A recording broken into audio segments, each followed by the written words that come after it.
सार्वजनिक आय से सीधा सीधा सा क्या मतलब कि सरकार की आय।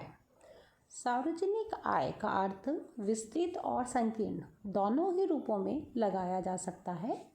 व्यापक अर्थ में सभी प्रकार की आय तथा प्राप्तियां सम्मिलित की जाती हैं जिनको सामान्य आगम कहा जाता है। संकीर्ण अर्थ में सार्वजनिक आय में सरकार को केवल वास्तव में प्राप्त होने वाली आय को शामिल किया जाता है।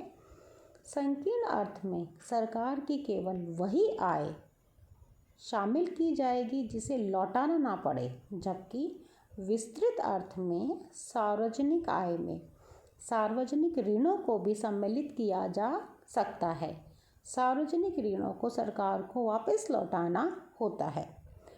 सार्वजनिक आय को दो भागों में विभाजित किया जा सकता है, अर्थात सार्वजनिक आय हम किन किन सोर्सेज से प्राप्त कर सकते हैं। सार्वजनिक आय हमें दो सोर्सेज से प्राप्त होती है।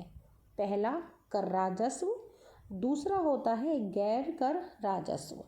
अब कर राजस्व का सीधा सीधा सा क्या मतलब है, यानी वह आय जो हमें करों के माध्यम से प्राप्त होती है, और दूसरा गैर कर राजस्व यानी जो करों के अतिरिक्त दूसरे सोर्सेज से हमें प्राप्त होती है। अब कर राजस्व में हम लोग आय को दो भागों में बांटते हैं, एक तो प्रत्यक्ष कर और एक अप्रत्यक्ष कर। प्रत्यक्ष कर यानी जो सीधा सीधा सा आपकी आय पे लगता है।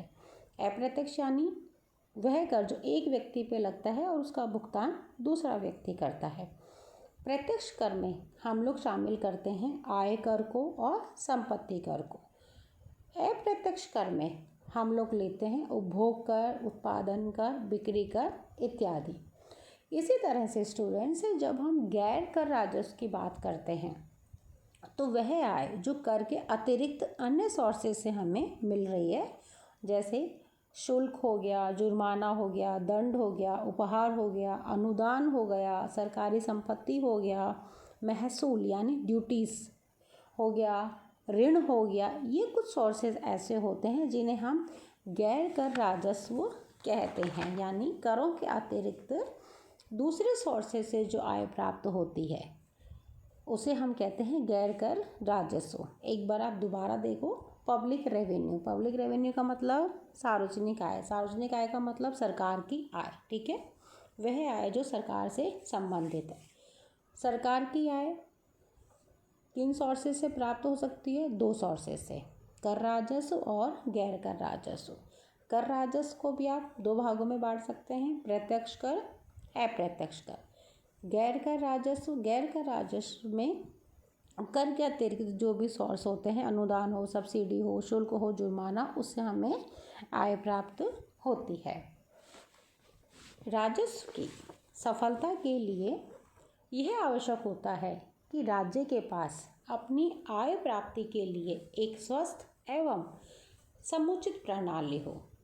एडम स्मिथ ने एक उत्तम आय प्रणाली में समानता, निश्चितता, चुकाने की सुविधा एवं मितव्ययता के गुणों का समावेश किया है।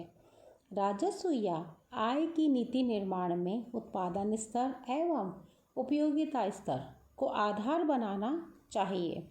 इसका तात्पर्य यह है कि एक अच्छी कर प्रणाली या आय का स्रोत वह माना जाता है जो एक व्यक्ति की संतुष्टि कम किए बिना दूसरे की संतुष्टि हेतु धन उपार्जित कर सके।